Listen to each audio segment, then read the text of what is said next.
Smock house. And you remember about Mr. Smock, right? Yes. 4 years old on the Oregon Trail. Hey, no, let's not do that. I don't like that in my house. Okay, so 1868, Mr. Smock built this house. And if you come on inside, I ask you please not to touch anything. Stand on the rug for a moment. Everything in here is very old and fragile. And have you done the rug station yet?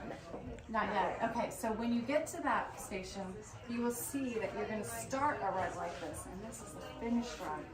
Pretty darn amazing when you see how hard it is to weave all those things together. Let's take a look at this picture up here. This is this house that you are standing in. This is a picture of this house in 1868. It looks a little bit different on the outside. How many people are standing up there? So at least 7 people lived in this house. This is the entire house, and this was one of the biggest houses in Sherwood at the time because Mr. Smock was very, very wealthy and important. So you can imagine it was a little crowded in here, right? But it was very important and glamorous too. So you'll notice, I'm sorry, what?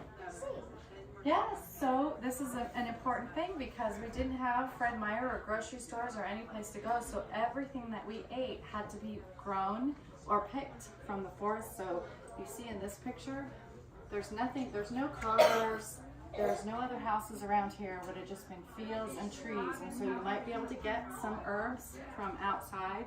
Otherwise, you would have to have a garden. And you guys, as kids, would have a lot of chores because one of your things would be to go out and pick things in the garden. Let's take a look at the kitchen over here. Come on in here. Have you done biscuits already? Yes, they did biscuits. Okay, you did biscuits? So they have a different kitchen up there, but mine's better because it's older. What's missing from my kitchen that you don't have in your kitchen at home? A sink. A sink, thank you. Yes. Okay, so where am I going to get water? From the rivers. Okay, which river? Do we have rivers around here? No. Zing. No. Behind the apron. The ironing board. So where are we going to get the water? From a river. Okay, so but where's the river? Where's the closest water to this house? Can you think about something you've seen around here? Yes. What's the closest water? It's in that area.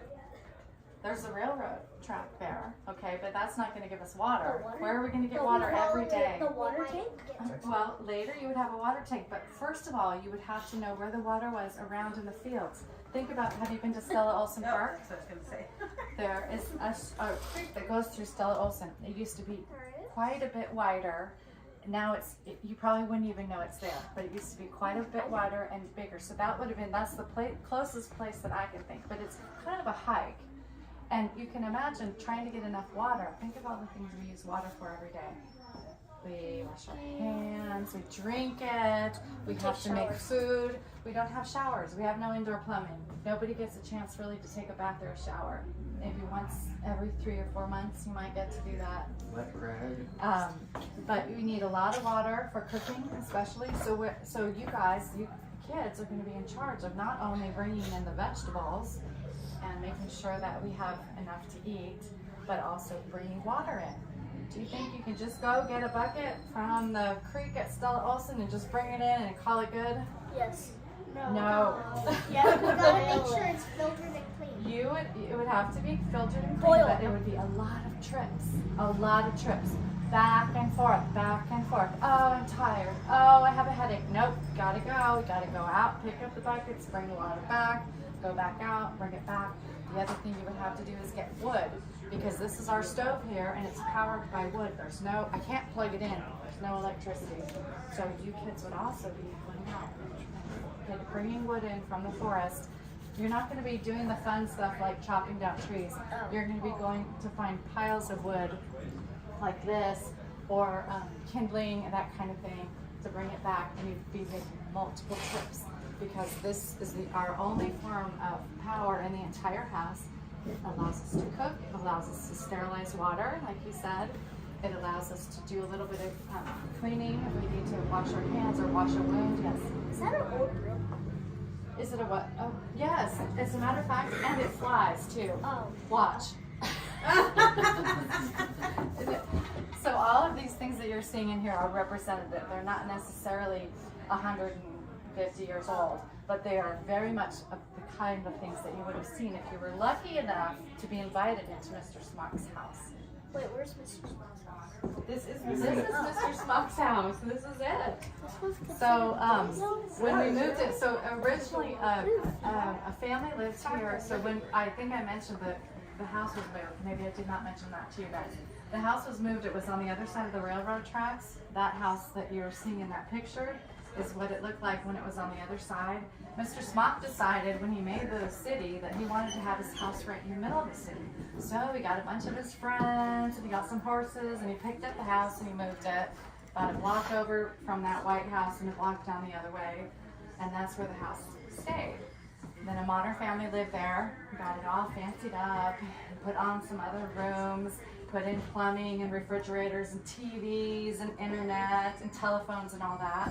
And then we brought it over here and tried to make it exactly as it would be if you were to come to visit Mr. Smock. So all the wood you see, especially on the sides of the wall, are all pieces of wood that Mr. Smock used to make this house.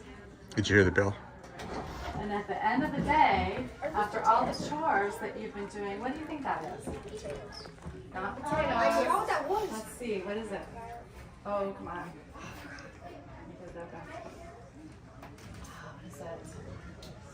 Onions?